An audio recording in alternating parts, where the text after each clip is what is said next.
Hello everyone, welcome back to your English class. I am your teacher Nupur Sharma, and today in this video we are going to discuss the poem The Ball Poem by John Berryman from Class 10 NCERT textbook First Flight. I'll begin with a quote, "We must travel in the direction of our fear." It's a well-known quote by the poet John Berryman. And students, can you guess why must we travel in the direction of our fear? Yes, to overpower our fear, to overcome our fears, to be victorious over our fears. John Berryman was an American poet and scholar, and he is well known for his dream songs, which is a sequence of 385 poems. Dream songs, a sequence of 385 poems. This poem, the Ball Poem, is about a little boy who is learning to experience the grief of loss of a loved possession or a loss of a loved one. And the theme of the poem is that life is precious and it has to be lived fruitfully, purposefully. And to live our life purposefully, not to waste our life, we must know how to cope up with the loss or how to overcome or understand the truth of loss. Alright, so let us begin the poem. First of all, I'll read out the complete poem for you all. What is the boy now who has lost his ball? What is he to do? I saw it go, merrily bouncing down the street and then merrily over. There it is in the water. No use to say, oh, there are other balls. An ultimate shaking grief fixes the boy as he stands rigid, trembling, staring down all his young days into the harbor where his ball went. I would not intrude on him. A dime, another ball, is worthless. Now he senses first responsibility. In a world of possessions, people will take balls. Balls will be lost always, little boy, and no one buys a ball back. Money is external. He is learning well behind his desperate eyes. The epistemology of loss, how to stand up, knowing what every man must one day know, and most know many days how to stand up. So that's the beautiful poem by John Berryman, The Ball Poem. So let me begin with a line-by-line explanation. What is the boy now who has lost his ball? The poet is saying, I'm thinking, or I'm watching, or I'm observing. What is the boy now going to do who has just lost his ball? What is he to do? I saw, the poet says that I saw the ball of the boy going merrily, bouncing. Merrily is happily bouncing. When he uses the word merrily, he means that the ball is going. Ball has no effect of going or leaving with the or remaining with the boy. Down the street and then merrily over. So happily jumping, bouncing, the ball has gone down the street. The boy is watching it and the poet is watching or observing the boy.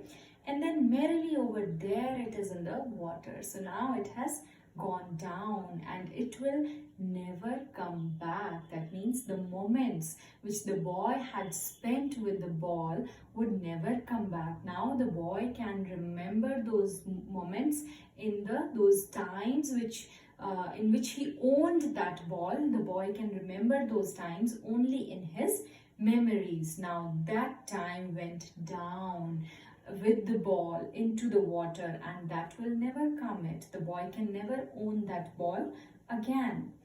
No use to say there are other balls. He says, even if I say that there are other balls, there is no use to say. There is no use of saying it because the boy is shaking with grief. trembling with grief and shaking with grief. Grief is sorrow, sadness. The boy is in grief. The boy is in sorrow. Here the poet means that losing a ball might be a very ordinary thing for us. So losing ball might be, it might look like a very ordinary incident for us. But for the boy who loved that ball, who cherished that ball, who likes to spend time or play with that ball, for that boy, the loss of ball is a huge loss, is a great loss. So he says that is why there is no point of saying that there are other balls. He feels connected with this ball. He has a sense of belongingness with this particular ball. So there is no point saying that you can get other balls. And as he stands rigid, he's stiff, rigid, he's trembling, he's shaking with the pain of the loss, and he's staring down, he's watching continuously to the place from where the ball has gone. All his young days into the harbor were, all his young days, the days which are gone, which are past now. Why young days? Because here young days might mean the childhood. He is in grief because of the loss of childhood, the loss of innocence into the harbor. Harbor, the port, the water where the ball has gone. So why his young days have gone with ball? We'll come to know later in the poem. His ball went. So all his young days into the harbor where his ball went. So he is remembering the young days. The young days means the earlier days which he spent with that particular ball, and he's staring there where his ball went. I would not intrude on him. A dime, another ball is worthless. He says, I would not intrude on him. He has lost something for the very first time. That is why he's in grief. He's in sorrow. He does not know what happens when one loses something. So he's in grief, and I would not intrude on him. I would not interrupt him in his grief. A dime. Dime is a unit for money. It is also given in the book. 10 cents in America and US is dime. So he says, I can tell him that only one dime and you can get another ball, but that is worthless. That has no value because he has a sense of belongingness with that particular ball only. And here he says, he senses his first responsibility. So why he senses his first responsibility? Because he has never lost anything. Now that he has lost his ball, he senses his first responsibility, the responsibility which comes with growing up, the responsibility which comes with losing the childhood or the innocence. Now he's sensing, now he's understanding the loss, how to cope up with the loss. And now I would again come up to the earlier line, I would not intrude on him. Why do you think the poet does not want to interrupt the boy? The poet does not want to pacify the boy by saying that you can get another boy, because the poet wants the boy to learn this harsh reality of the nature of loss. He wants the boy to learn the nature of loss, this harsh reality that we lose things in our life, but still we have to cope up with that loss. He wants to give the boy, he would not intrude on him because he wants to give the boy a chance to learn the knowledge of loss, to learn this truth of life, that things are lost. In a world of possessions, people will take balls. Balls will be lost, little boy. He says, in a world of possessions. What is world of possessions? The world with materialistic belonging. See, each one of us feels belongingness with our things, With people, of course we do, but with things also. Sometimes you can say some of you like your pen very much, and you never keep that pen apart from you. You never lend that pen to anybody else, or maybe your diary, or maybe your any gaming device which you have. There are things which we don't want to share or which we don't want to lose. That means we tend to have a sense of belongingness with those things, and that is materialistic belongings, the world of possessions. The world of possession, everybody thinks that I possess this thing. That is the world of possessions. He says, in this world, balls will be lost. Balls will be lost. Is it only about balls? No. It is about loved possessions, our prized possessions. Whatever is dear to us, that will be lost. Sometimes it will be lost on its own, just like the ball was lost here. And sometimes people take it from you. So the poet says, balls will be lost. Losing is a part of life. Balls will be lost, things will be lost. Sometimes they'll be lost, sometimes people will take it from you. And he says, no one buys a ball back. No one will buy you the same ball back. The same thing will never come back. You have to adjust with a new thing only.